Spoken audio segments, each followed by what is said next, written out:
Bem, pessoal, a gente vai utilizar o Visual Studio 2022. O Visual Studio 2022 foi lançado em novembro do ano passado e ele já foi lançado com o que eles estão chamando agora de .NET 6, que na verdade é o Core 6.0. Para vocês terem ideia, a Microsoft tem ideia de desenvolvimento há mais de 2 décadas. Eu mesmo trabalhei com o Visual Basic 5, Visual Basic 6. Visual Basic 6 eu trabalhei em 1998, 1999, 2000, 2001. A Microsoft naquela época, em 1998, ela tinha a linguagem de desenvolvimento e o ambiente de desenvolvimento que era mais utilizado no mundo. 65% dos desenvolvedores no mundo utilizavam o Visual Basic 6. É um número gigantesco. E ela olhou e falou: essa ferramenta não serve para o futuro. E ela abandonou aquela ideia que era o pacote que ela tinha, que tinha Visual Basic 6, C++, Visual InterDev e Firefox. Firefox não. É uma ferramenta que terminava com Fox também de desenvolvimento, que eu nunca usei. E tinha também uma ideia de desenvolvimento web, que eu não lembro o nome agora. E ela abandonou esse pacote e falou: eu vou desenvolver a .NET Framework. E ela partiu para a .NET Framework. E em 2001, ela lançou as versões beta do Visual Studio com a Framework 1.1. Em 2002 saiu a Framework 2.0 com o Visual Studio 2002. Foi a primeira versão que saiu. E desde então ela vem lançando o Visual Studio em cima de Visual Studio. E quando ela lançou a primeira versão da Framework, o desenvolvimento para o Windows Forms, ele perdia para o Visual Basic. O Visual Basic era melhor. Você desenvolvia mais fácil, mais rápido. A ferramenta funcionava melhor, era mais redonda. Mas ainda assim ela abandonou e continuou progredindo o Visual Studio, as versões, até que ela passou a ser melhor que o Visual Basic, nesse momento. E a mesma coisa aconteceu com o Core. A Microsoft, quando ela lançou as últimas versões da Framework, se não me engano, a última versão da Framework é 4.72, alguma coisa, posso estar enganado, ela passou a lançar o Core, ela reformulou a Framework e chamou a reformulação, que é uma outra forma de fazer, desconectar dos pacotes, você não precisa mais de servidor de página, ele levanta sozinho, tem algumas vantagens em relação ao modelo antigo, é mais preparado para integração com API, com Web API, com essas coisas, e tem uma série de outras vantagens a nível de compilação e performance. As primeiras versões também eram meio quadradas do Core, você perdia para a Framework, por isso tem muita gente que ainda desenvolve com a Framework 4.72 ainda é muito usado. O ASP.NET MVC com .NET Framework ainda é muito usado. Tem muita equipe que ainda usa, e está difícil de você achar treinamento de Core, as pessoas não estão investindo. Só que a partir da versão 4 do Core, eu diria da versão 5, a versão 5 é a que está aqui, eu tenho até uma figurinha dela aqui, passaram a chamar de .NET 5, .NET 4, .NET 6 agora, mas na verdade é o Core, é uma evolução da Framework, é o Core 6. Ela está bem redondinha, já está usável, vamos dizer assim, profissionalmente. Você não vai ter os problemas que você teria nas primeiras versões. Então vale a pena usá-la, tá bom? Inclusive ela trouxe para a Core uma coisa que inicialmente eles não queriam trazer, que era o desenvolvimento para Windows Forms. Eles não iam evoluir o Windows Forms, iam fazer só a parte de desenvolvimento web, mobile, mas aí eles decidiram fazer os pacotes de Windows Forms para o Core também, então funciona para o Windows Forms. A única diferença é que o Windows Forms não é multiplataforma. O desenvolvimento web dele é multiplataforma, você consegue rodar no Linux, consegue rodar em outros tipos de coisa. O Windows Forms só roda em Windows também. Ele mantém esse engessamento. Quem acessa a API do Windows para montar as telas, para montar as coisas, ou seja, é bem engessado. Mas para a gente aprender, para a gente entender o C#, é o suficiente. E para software corporativo, para você rodar dentro de uma intranet, também funciona redondinho, acessando o modelo cliente-servidor, com o servidor lá à sua disposição. Então a gente vai fazer isso. Então a gente tem uma ideia madura, né? Esse é o grande lance. O VS Code é uma iniciativa open source, da qual a Microsoft também participa, né? O VS Code também já está maduro, mas ele não traz, né, todo esse bagagem de desenvolvimento e de integração que o Visual Studio traz, né? O Visual Studio funciona bem no ambiente Microsoft, funciona melhor no ambiente Microsoft. As aplicações que você faz funcionam melhor com .NET no ambiente Microsoft. É notável que a Microsoft queira, de alguma forma, performar em cima dos seus aplicativos, em cima dos seus sistemas, tá? Então a gente vai usar o Visual Studio, tem muita coisa, tem muita informação no Visual Studio. Se a gente tentar aprender todas elas, a gente não evolui. Então a gente não vai aprender tudo do Visual Studio, todas as opções, nada disso. A gente vai aprender a usar o básico do que a gente estiver fazendo. Ele segue mais ou menos Pareto, né? 20% do Visual Studio você vai fazer 80% de todas as suas aplicações, os outros 80% é para atender os 20% que faltam de tipos de aplicativo.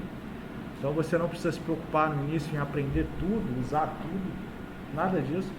Vamos usar o básico, fazer o básico, entender o ambiente e depois cada um com o seu trabalho, com a sua atividade vai se desenvolvendo naquele Visual Studio. É uma ferramenta bem interessante, é uma ferramenta bem amigável depois que você passa a usar, tá? De início ela cria uma confusão mental mesmo, tem muita opção, tá? Mas vocês vão ver que ela é bem integradinha, bem amarradinha, as coisas funcionam legal, tá? Posso ter algum problema na utilização dela, ela é uma ferramenta nova também, eu já usei os outros Visual Studio bem, mas o 2022 eu estou usando com vocês agora. Então pode ter alguma coisa que mudou de lugar, alguma sintaxe que mudou, que eu vou ter, que eu posso ficar agarrado. O professor de vocês não é onisciente, onipotente em tudo que está falando. Como a aula é on fire, ou seja, eu vou dar a aula programando com vocês aqui, posso criar algum tipo de confusão. Tudo bem? É dessa forma que a gente vai trabalhar. Bem, vamos criar um novo projeto, tá? Eu prefiro que vocês prestem atenção do que tentem fazer. Qual o projeto que a gente vai criar? Se a gente fosse explicar todos os tipos de projetos que tem aqui, a gente já ia começar a nossa aula só no segundo semestre. Não é a intenção. A gente vai usar C#, tá? A gente vai usar C# na nossa aula.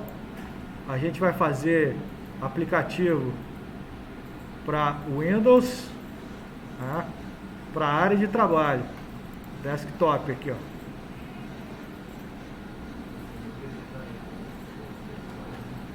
Observem aqui, ó, que o Visual Studio 2022 ainda permite você desenvolver na Framework. Só que a Framework, ela parou na 4.72 ou 4.8, não sei, a última que eu lembro é 4.72. Ela teve as correções de bug, os fixes, os patch dela, só que depois disso veio o Core 1, Core 2, Core 3, Core 4, Core 5, Core 6. Então ela está bem atrás. E quando eu estou falando desses .NET 6, é uma reambientação, não é só uma evoluçãozinha, não é 1.1, não é 1.2. É uma nova versão inteira do Core que foi lançado. Então está muito atrás para você fazer na Framework. Então a gente vai usar Windows Form app, que ele vai estar em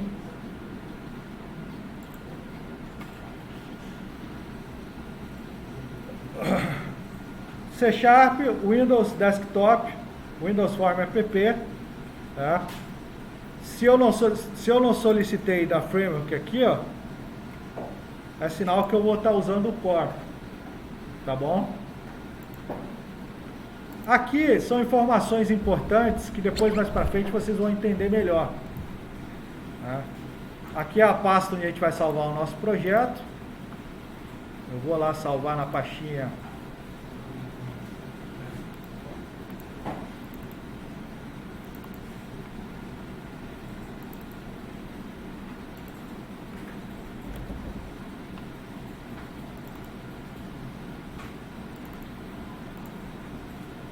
2022.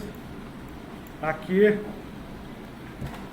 vou chamar a solução de aula 1, tá? E o meu project name vai ser aula 1.view. Beleza? Isso aqui, gente, a gente já começa a delimitar o nome dos empacotamentos que a gente vai colocar o nosso código. Os namespaces que ele dá. Dá para mudar depois, mas o ideal é a gente criar já tudo da forma como a gente quer criar. .NET 6, a Microsoft parou de chamar de Core, né? Agora ela chama de .NET 5, .NET 6. Vamos criar o nosso projeto em .NET 6.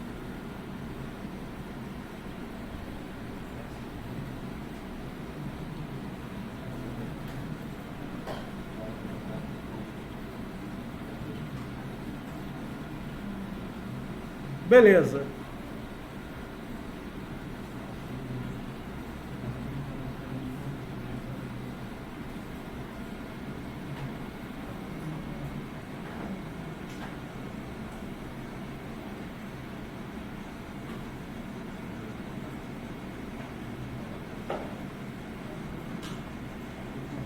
Está carregando. Pessoal, nós temos que entender como é que funciona o ambiente a nível macro para a gente poder manuseá-lo. Aqui no meio, você pode mudar os locais se você clicar e arrastar, mas normalmente vai estar aqui no meio. E você pode acessar essas janelinhas aqui pelo menu View também. Isso aqui é a propriedade do objeto que está selecionado. Essa barrinha aqui é chamada de barra de propriedade.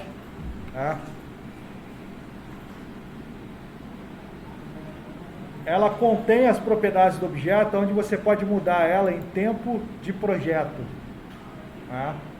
Então, se eu posso ordenar em ordem alfabética ou por tipo de variável, eu prefiro por ordem alfabética. E aqui que você vai dar o nome dos objetos que você vai acessar via programação. E que você vai alterar o objeto em tempo de projeto. O que é isso? Eu altero ele inicialmente para ele ficar configurado daquela forma. O Visual Studio vai alterar os arquivos de configuração, de código para a gente, que a gente não precisa alterar. Porque esse cara aqui, ele foi construído através de um código também. A ferramenta está gerando esse código para a gente. Eu não preciso me preocupar com esse código. A ferramenta gerencia isso para mim. Tá bom? Ah, professor, seria bom se eu conhecesse esse código? Seria. Com o tempo você vai conhecer. É uma preocupação que você precisa ter no início? Não. Tá? A gente depois eu vou até mostrar o arquivo de configuração, como é que ele monta para vocês entenderem, mas eu não vou precisar alterá-lo. Tudo bem? Então aqui eu começo a dar nome para os meus objetos.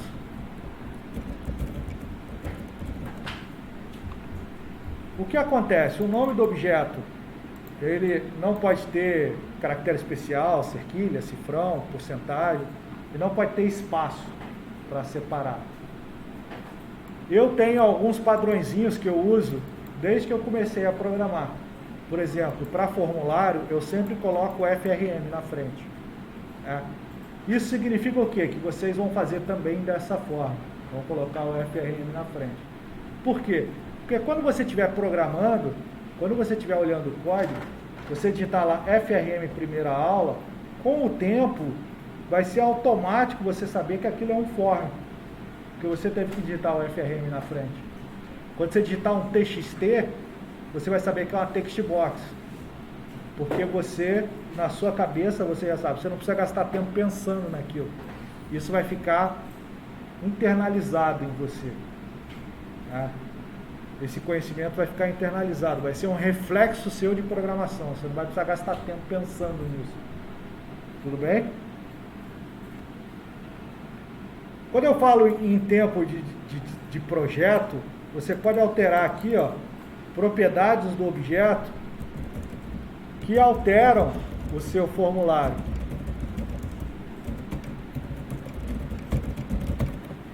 E ele altera aquele formulário. Então, tem duas coisas iniciais que é importante a gente entender. Existe o tempo de projeto, que é onde você altera os objetos e você vai fazer o seu programa, aqui que você vai escrever seu código. E tem o tempo de execução,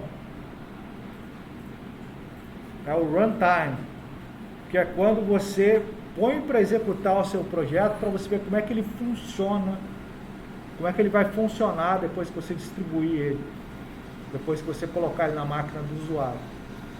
Então, o que ele está fazendo aqui quando eu mandei executar? Ele está compilando o código, está gerando o executável e vai executar o projeto. O meu antivírus não deixou de fazer isso de forma natural.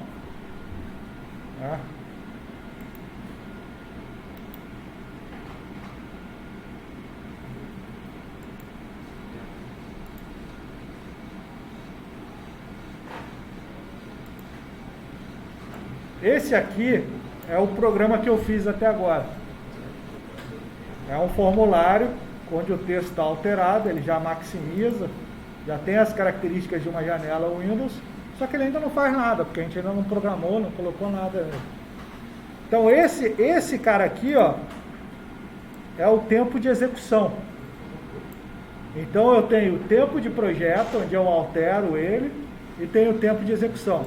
Eu só consigo alterar o tempo de projeto,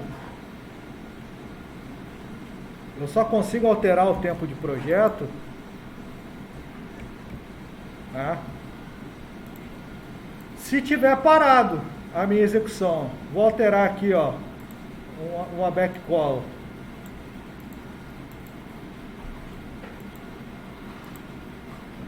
Ele alterou aqui, ó, mas o meu tempo de execução não muda.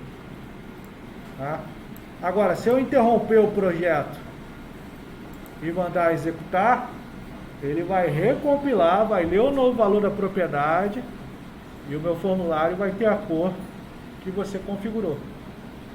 Tudo bem? Ah, professor, como é que ele sabe que isso está dessa forma? Porque ele está criando o código por trás que eu não preciso saber, que é esse cara aqui, ó. Ele está criando esse código. Esse aqui é o código de geração do formulário, ó. Tá vendo? Aqui está o atributo text, que ele colocou o valor que a gente colocou. Aqui está o atributo cor, que a gente colocou no background dele. Tá? Ele está fazendo isso automático quando eu estou mexendo nas propriedades aqui, ó. Então, se eu voltar a minha backcolor para padrão, ele vai alterar lá de novo aquela propriedade para mim. Então, a IDE de desenvolvimento, ela tem esses recursos de aceleração do desenvolvimento. Tá? Você não precisa saber todo o código que ela está gerando, ela vai gerar para você. Só que você vai precisar programar as coisas que ela não faz. Não tem como evitar. Então, essa é a barra de propriedade. E cada objeto que você estiver acessando no projeto Windows Forms, ele vai ter as suas propriedades que você pode configurar, que você pode alterar, que você vai ter que nomear. Ele tem a vidinha dele própria, que vai estar externada aqui nas properties. Tudo bem? Continuando. Tá? Os três caras mais importantes. Os quatro, né? São 4 caras mais importantes. O design, né? Que é o que a gente está fazendo.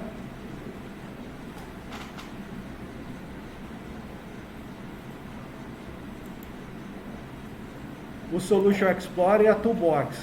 Né? O resto é acessório que a gente vai usar.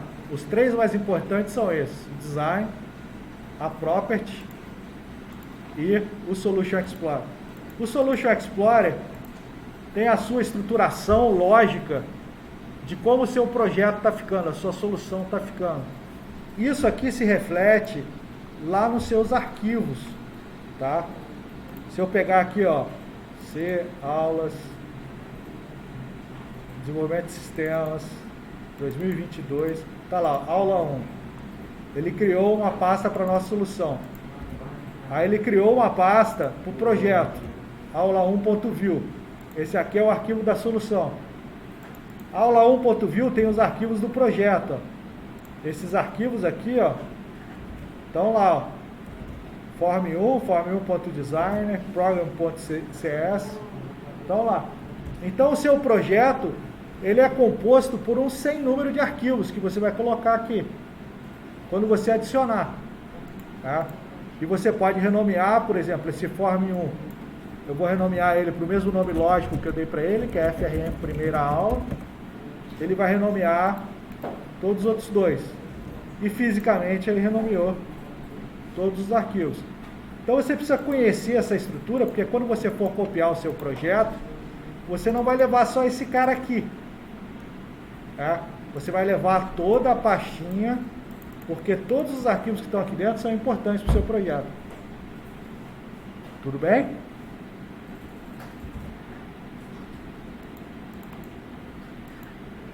Então você começou aqui o seu projeto e tem as propriedades do formulário que você pode controlar a borda dele, mudar a borda, deixar a borda fixa, não dimensionável, criar tipo caixa de mensagem. Né?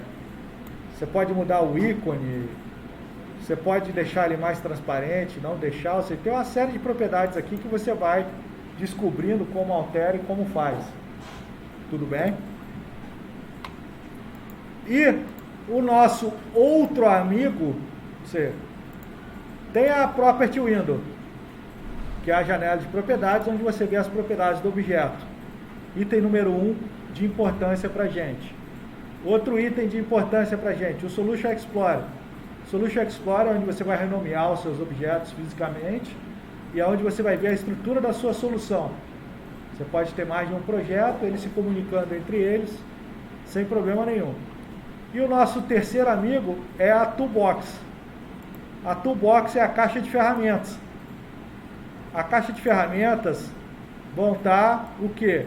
Os controles que você vai adicionar dentro do seu projeto Windows Forms para você fazer o seu programa. Então, por exemplo, vou adicionar aqui um botão de comando. Pessoal, o projeto Windows Forms é completamente diferente do desenvolvimento que é um projeto web. Tá? O projeto web você vai usar ASP.NET Core, você tem que conhecer HTML, você tem que conhecer CSS, né? Tem que conhecer o esquema de post, de submit, né? O de request nomeado agora, que é chamar as APIs lá. Tudo isso muda. Aqui, o desenvolvimento é mais simples para a gente entender. Porque eu arrasto um botão aqui para dentro e coloco onde eu quero. Eu não preciso formatar ele com CSS. Eu venho aqui e altero a formatação dele. Vou colocar aqui, ó, meu primeiro botão. Tá? Botão, eu sempre vou usar o BTN. BTN de button.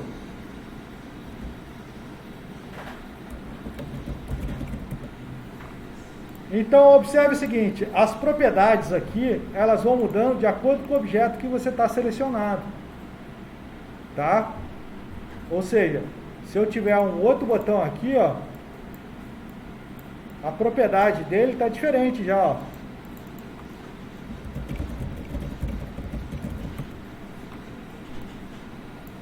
Cada carinha desses aqui tem a vida dele.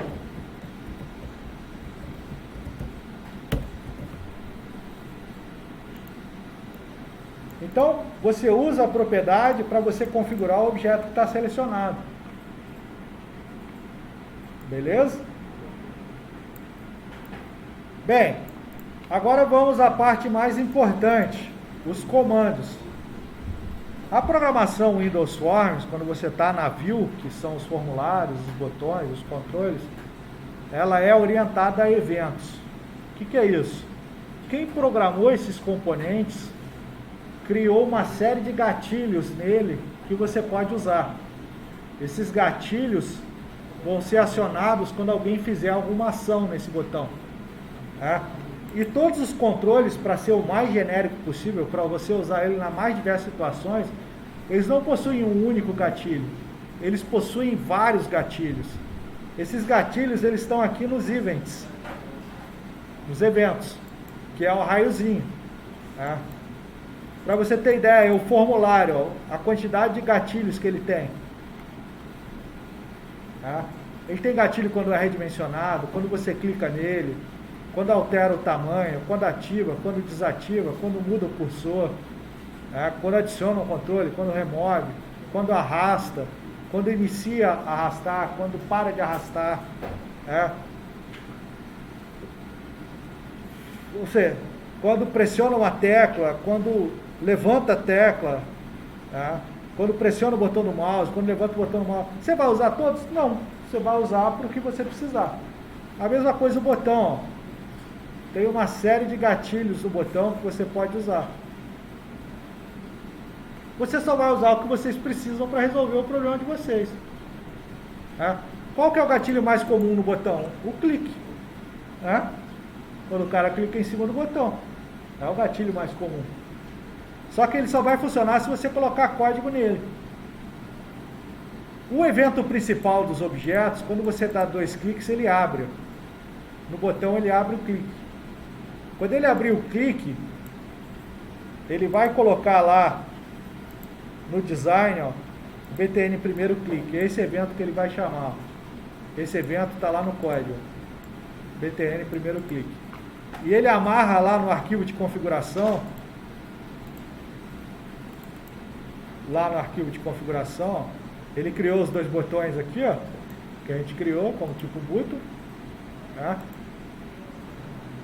E ele amarra aqui, ó.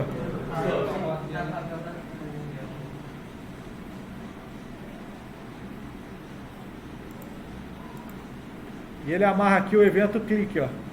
Tá vendo? Aquele evento clique que tá lá só vai saber que aciona no botão porque tem essa linha de comando aqui, ó. Tem esse event handler, que eles chamam de delegates, do método clique do botão para o método clique que está dentro desse formulário.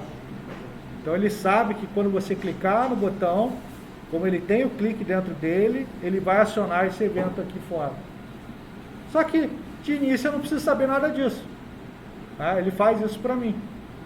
Tudo bem? Então é aqui que eu vou escrever o código, ó, que eu quero que aconteça no clique do botão. É aqui que eu vou escrever o código. Então aqui que eu vou colocar o código que eu quero colocar para ele executar dentro do clique. Porque se eu executar da forma como está, ele não vai fazer absolutamente nada, porque eu não coloquei nenhum programa dentro dele.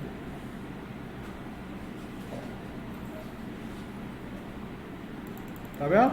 Apesar de ter o evento lá, não tem nada escrito dentro dele, ele não está fazendo nada. Beleza? Então esse código que a gente colocar dentro de um evento, ele vai ficar inerte, ele vai ficar sem ação até que esse evento aconteça. E esse gatilho vai acontecer quando você acionar o gatilho.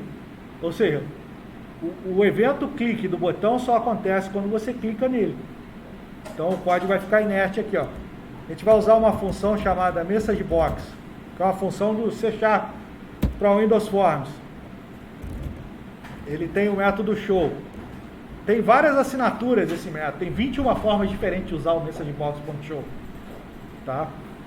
21 formas diferentes que ele permite você usar.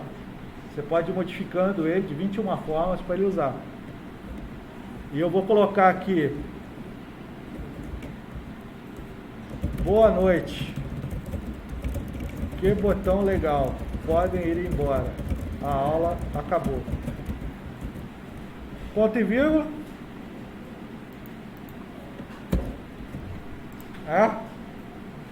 O código está bom.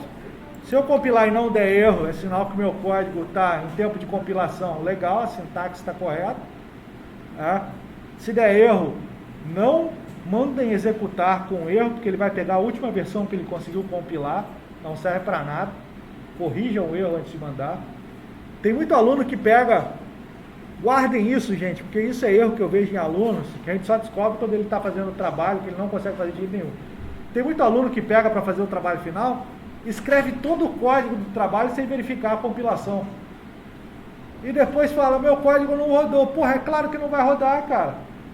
Tem que ir testando coisa a coisa, corrigindo problema, coisa linha a linha. Problema a problema. Você não pode escrever 10 páginas de código que você copiou de algum lugar, dar o build e querer que funcione. Não vai acontecer isso nunca.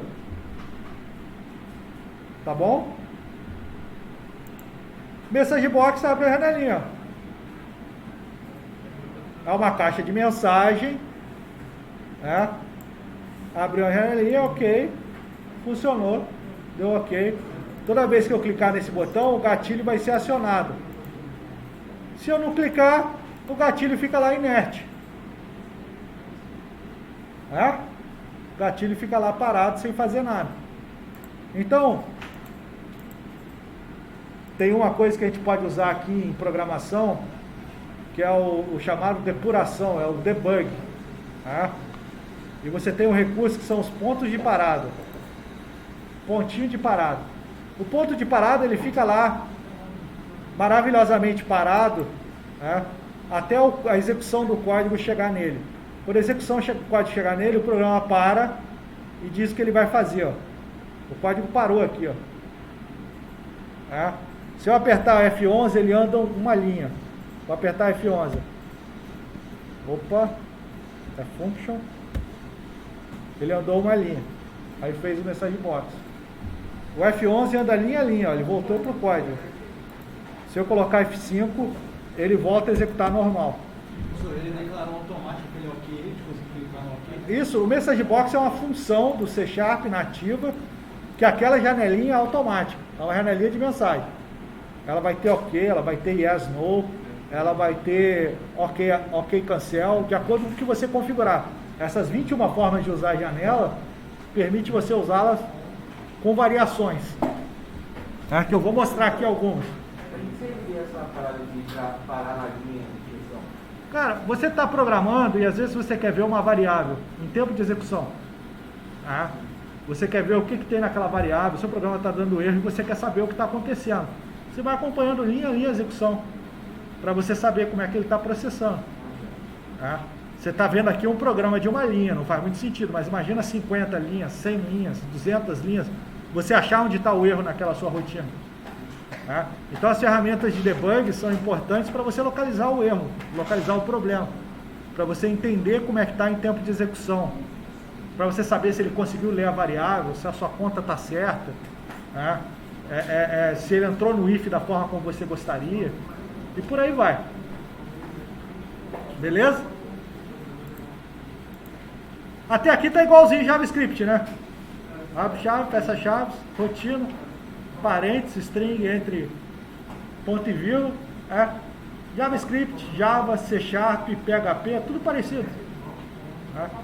Quem aprende uma depois, com pouca adaptação, usa a outra sem problema nenhum. Tudo bem? Então vamos continuar. Se eu colocar um código no segundo botão, ele vai funcionar também como o primeiro. Vocês lembram do if? Você pode colocar if com message box, ó.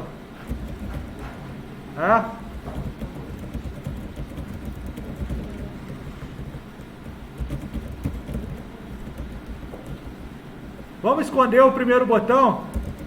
Quando você coloca a vírgula, ele vai apresentar outras opções daquelas 21 formas de usar. Esse aqui é o título da janela. Vou colocar um título na janela.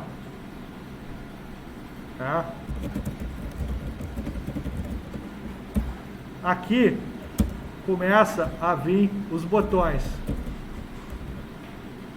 Message box button. Eu quero o yes, no. Ela vai exibir o yes, no para mim.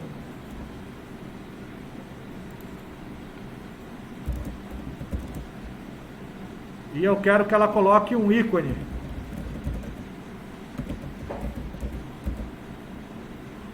Ela vai colocar o ícone question. É um if tem que ter igual, igual. E ela retorna o diálogo result. Então o que você montou aqui?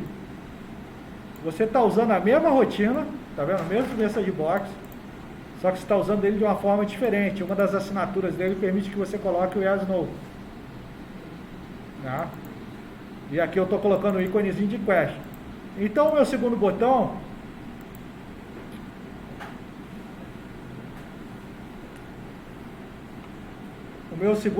ó, o meu primeiro exibiu uma caixa comum, meu segundo botão já vai exibir a caixa com o botão yes, no, sim, não, com o íconezinho da question e meu primeiro programa. O que acontece, gente? Cada componente que você usa do Visual Studio, do Windows Forms, cada controlezinho desse, seja o formulário, seja o botão, ou seja essa rotina Message Box, ela foi programada por alguém.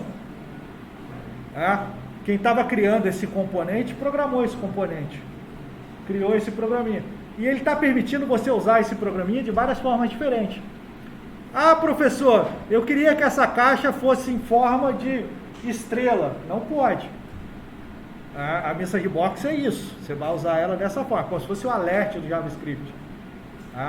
Então tem muito o que fazer com o alert. Se você quer usar uma coisa mais chique, você vai ter que programar a janelinha e usar outra biblioteca. Tudo bem?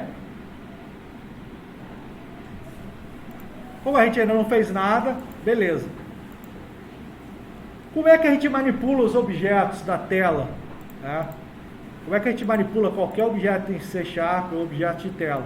A gente não deu nome para os objetos?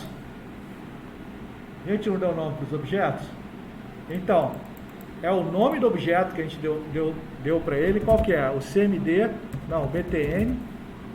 Primeiro, é o de cima, não é? O BTN primeiro.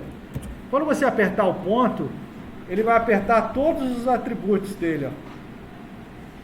Todas as propriedades que aparecem lá em tempo de projeto, só que agora eu quero alterá-la em tempo de desenvolvimento. Eu quero para aqui, em tempo de execução, para que quando eu clicar no botão, ele altere. Esse cabo aqui está meio frouxo. Tá dando para ver a resolução aí do fundo? Tá, né? Tá tranquilo. Não precisa aumentar a fonte. Então, qual atributo que eu quero alterar? Qual propriedade? Eu quero alterar a visível.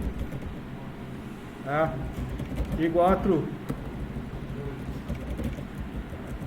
Igual a false, na verdade. Ele vai estar visível false.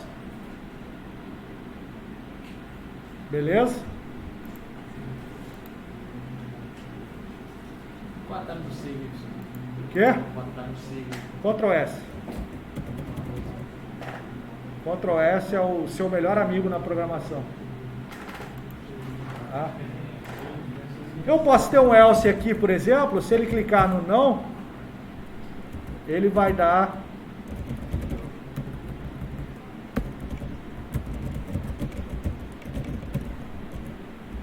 ele vai tornar visível. E ainda tem outra forma de escrever essa rotina, que você poderia escrever essa rotina dessa forma aqui, ó.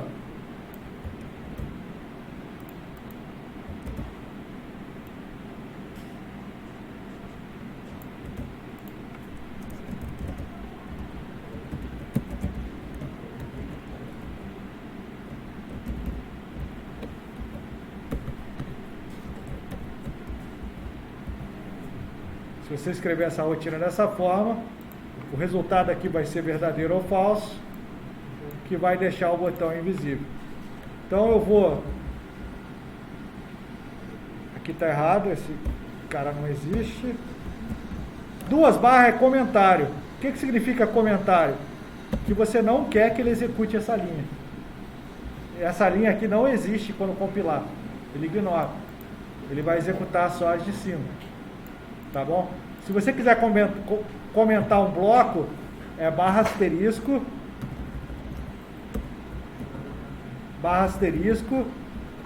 asterisco barra. Ele comenta o bloco. Então você pode comentar códigos quando você está testando o seu programa que você não quer que execute no seu teste. Não tem problema. Só que eu quero que esse cara execute.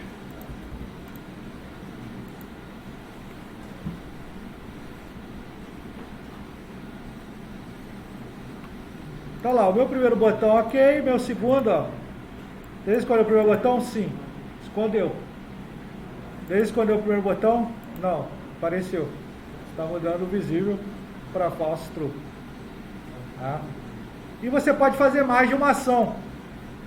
Tudo na programação parece que acontece de uma vez só, né?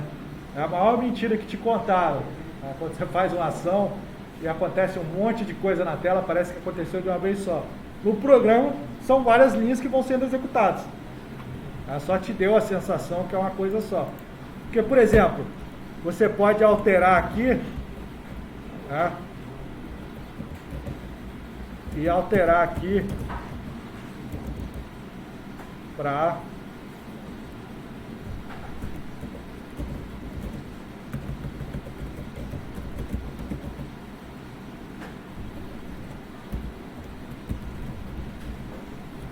e aqui eu posso voltar a cor para outro. Vai parecer que aconteceu uma coisa só, tá? Isso aqui são constantes de cor, né? Ele traz um hexadecimal que vai ser colocado aqui. Estou usando as constantes de cor. Qual seria a diferença da vírgula do ponto? Quê? Qual seria a diferença da vírgula do ponto? A vírgula, eu estou dentro do próprio método. Estou separando os parâmetros. Lembra quando você cria uma function? Quando você cria uma function que ela recebe um parâmetro, não tem vírgula, ela só recebe uma coisa, igual a gente fez aqui, ó. Isso aqui é como se fosse uma function aqui dentro. Se ela tiver dois parâmetros, você não tem que separar por vírgula para acionar o segundo? É isso. É que isso aqui é um método que tem mais de um parâmetro. Entendeu? Você está usando a outra assinatura dele que tem vários parâmetros. Por isso que é vírgula. O ponto é para você acessar um atributo do objeto. Ponto. Objeto, ponto, propriedade. Igual a valor novo.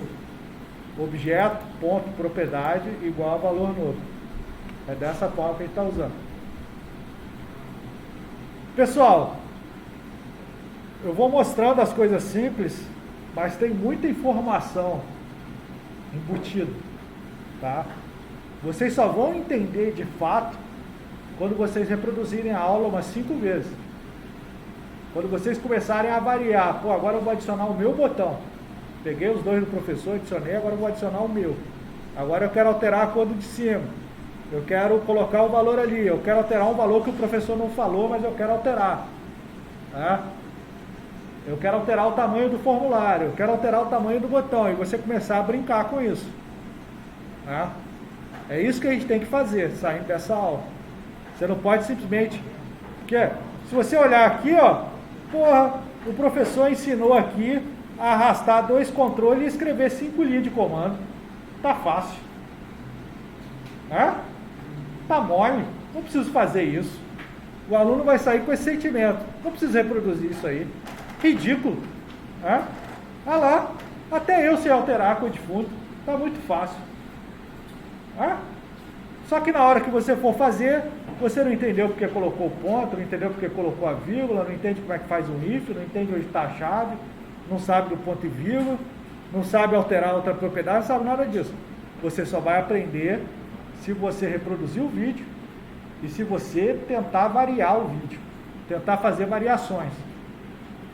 Vou adicionar mais 2 botões, vou adicionar um outro controle aqui, vou tentar manipular.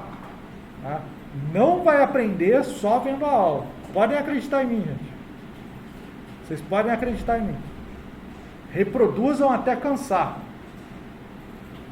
Professor, eu canso rápido. Eu sou cansado. Esse é o meu segredo, professor. Eu sou cansado. Então façam cansado assim mesmo.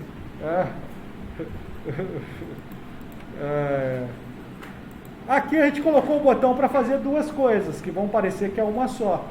Quando você clicar nele, ó, ele fez 2 coisas e parece que ele fez uma só. Não é isso? Olha lá, ó.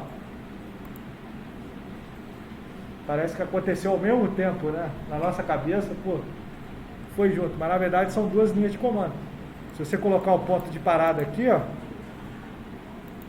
na segunda linha, olha lá, ó. Ele executou a primeira, ó, o botão já sumiu. Ó. Se a gente conseguir ver aqui, o botão já sumiu. Só que ainda não está verde. Porque o verde acontece depois.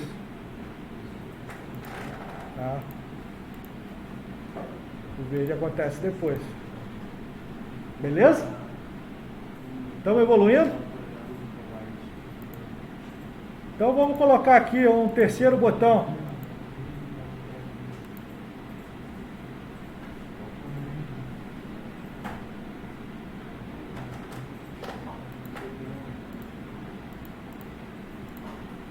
Ctrl S.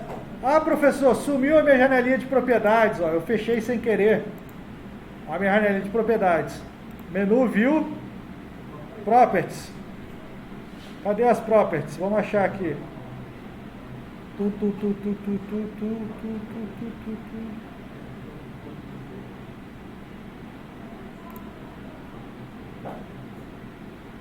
Era para aparecer aqui. Cadê a safadinha?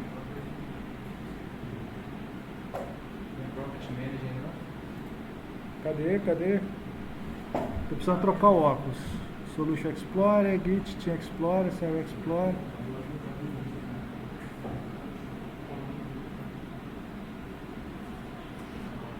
Viu? Já tô apanhando.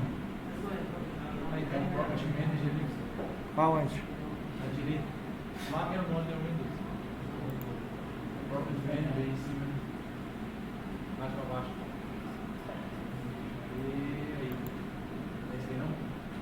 Não. Professor, no botão, ele vai propriedades, Ah, mas era para aparecer aqui também. Se você apertar o F4, se fosse para mostrar a tela, eu ia mostrar o F4. Ela também traz a property. Tá. Tá lá embaixo, tá onde? Ah, tá. É porque eu tô com a resolução curtinha aqui, ó. Tá vendo? Apareceu aqui, ó, Property Window. F4. Tá? A mesma coisa com a Toolbox, ó. Se você esconder a Toolbox sem querer, lá no menu View, ela tá lá para você acessá-la. Toolbox. Beleza? Então não se desesperem se ela sumir. Vai lá no menu View, acha ela e reexiba. Bem, vamos colocar um terceiro botão aqui.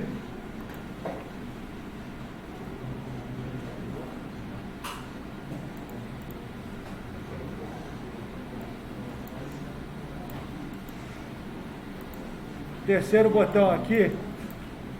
Vamos chamar esse botão aqui de PTN somar. Tá bom? E aí o texto dele vai ser somar.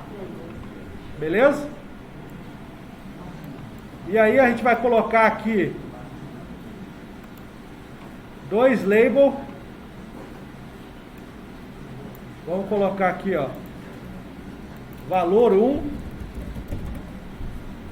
Ctrl, mouse, copia. Opa, soltei antes. Valor 2. 2 label. Ah, professor, como é que nomeia label? É LBL. LBL, valor 1. LBL, valor 2. E vou colocar duas text box. O label é só para nomear e a text box é o input type text, é para você entrar com texto. Tá? E essa aqui é a TXT valor 1. Text box tem uma propriedade que é bem interessante, que é o max length, que é a quantidade máxima de caracteres que você quer nele. Eu quero no máximo 10 caracteres. Beleza? TXT valor 1.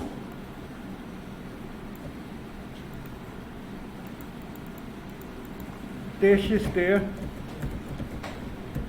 valor 2. E o max length dele, eu quero colocar também 10 caracteres. Já veio configurado porque eu copiei. E aqui eu vou ter um LBL resultado. LBL resultado, opa, LBL resultado, tá bom? Só que esse controle aqui vai ser um pouquinho diferente, esse label. Esse label, o auto size dele não tá ligado, o auto size, e eu quero que ele tenha borda.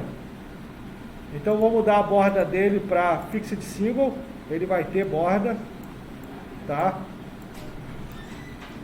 E ele vai ter cor de fundo, a backcolor dele vai ser branca. Vai ser branca. O text align dele vai ser centralizado. O text align dele. E eu vou apagar o texto dele. Então esse é o meu LBL resultado. Vou colocar um outro label aqui.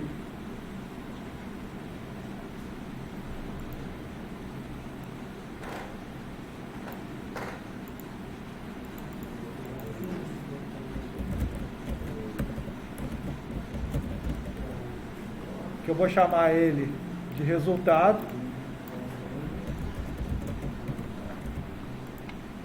Tá? Então, como é que vai funcionar? A gente vai digitar um valor aqui, e quando clicar no somar, ele vai colocar o resultado. Parece fácil, não parece? Então vamos lá. Bem,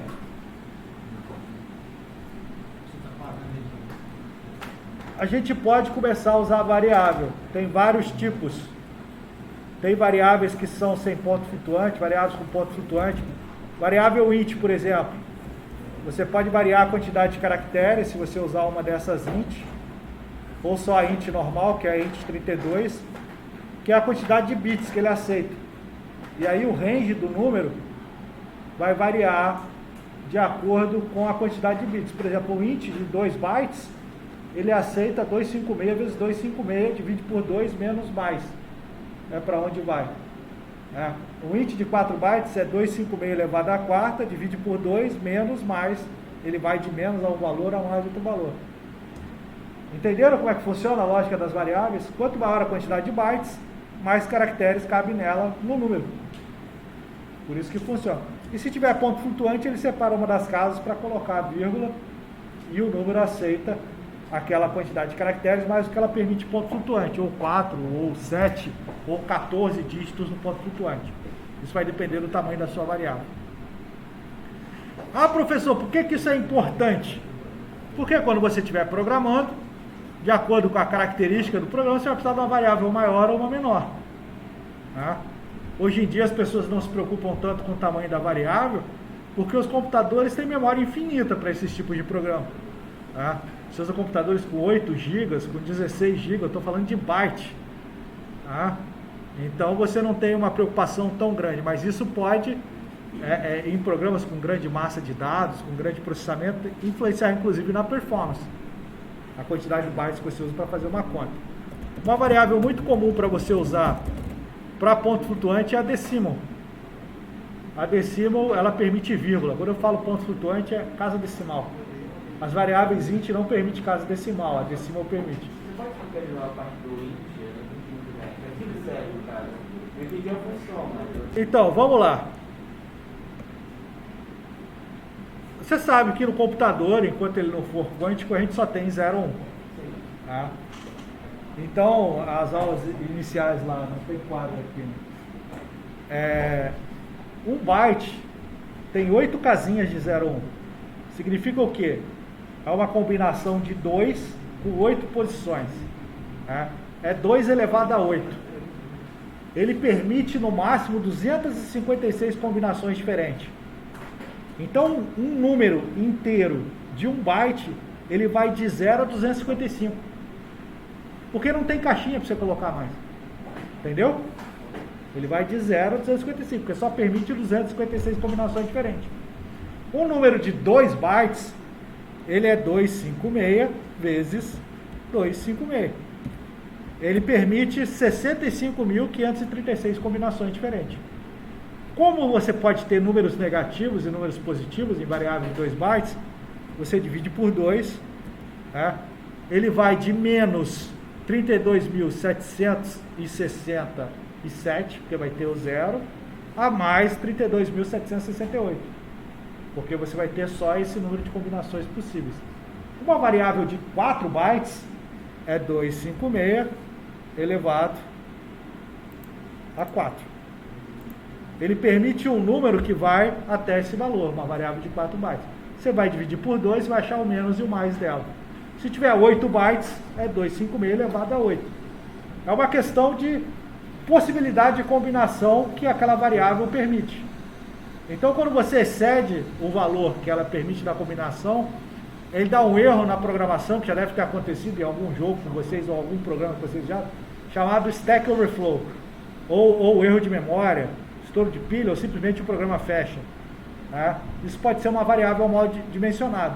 Stack Overflow está mais relacionado à pilha, né?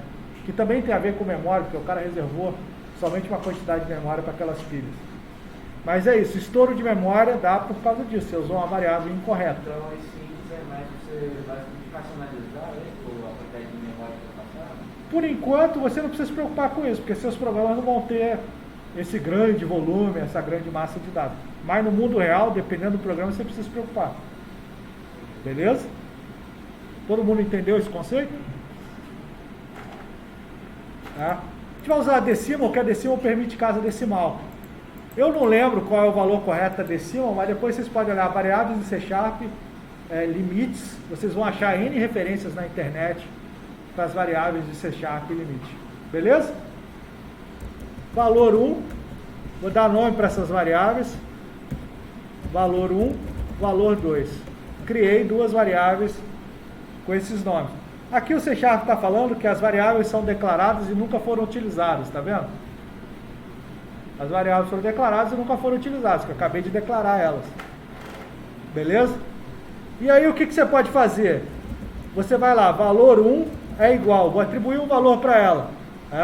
Aí vou lá, txt valor 1.text. Vai dar erro. Por que vai dar erro? Ele vai reclamar. Ó.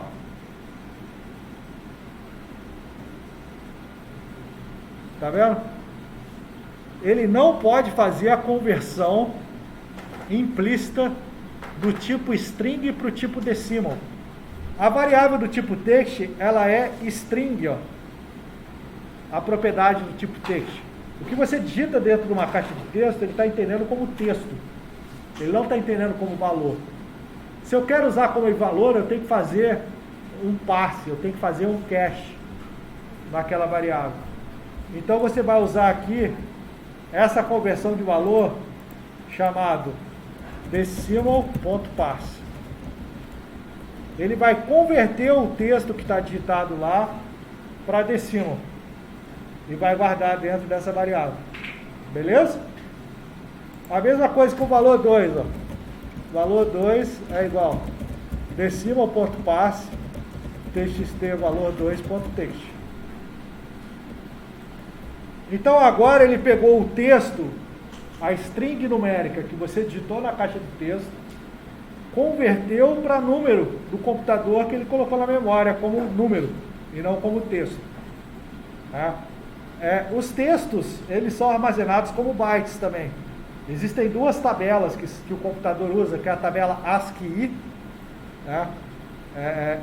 ASCII. Se vocês procurarem tabela ASCII, vocês vão ver que é uma tabela que vai de 0 a 255 dos tipos de caracteres diferentes que ele guarda e como ele guarda isso em byte. E a tabela Unicode, que usa 2 bytes para guardar e ela tem muitos outros caracteres. São as duas formas de guardar. Isso faz parte dos elefantes, né? Dos elefantes, não, dos dinossauros, que conhecem isso aí, porque tiveram que lidar com isso aí. A geração de vocês já não tem que lidar tanto com isso. Mas o computador ainda continua funcionando internamente dessa mesma forma. Tá bom? Então isso é conhecimento que a gente vem adquirindo. Eu, como já sou um dinossauro, né? Já estou em extinção na programação, eu conheço um pouquinho mais dessas coisas. Então ele guardou os dois valores, ó. Se você pegar aqui e colocar um ponto de parada aqui, ó, a gente vai ver, ó. Vou colocar aqui, ó, vou executar.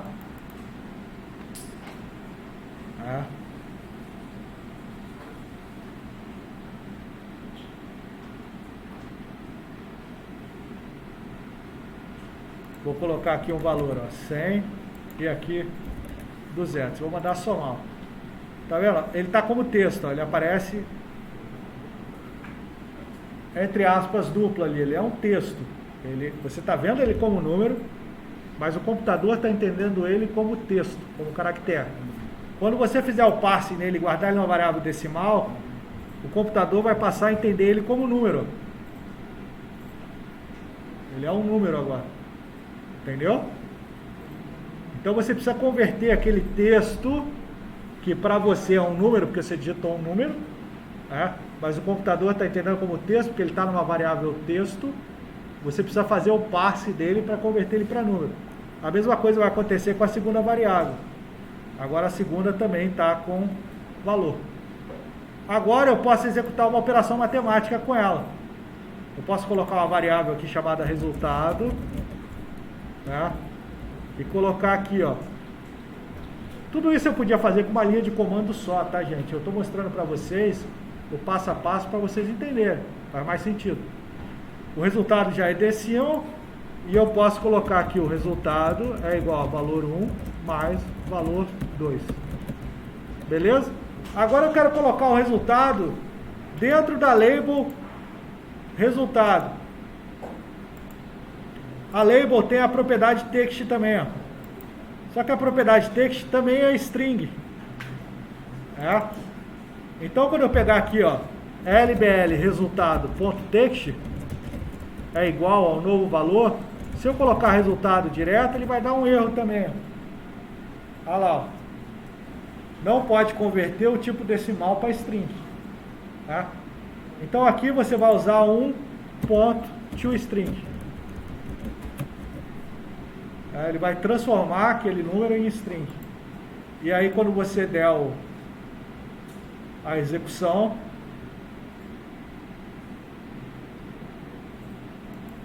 $100 mais 200, 300. Ele exibiu lá. Beleza? Então o que aconteceu? Só para a gente entender. Vou colocar aqui um ponto de parada de novo. Vamos lá.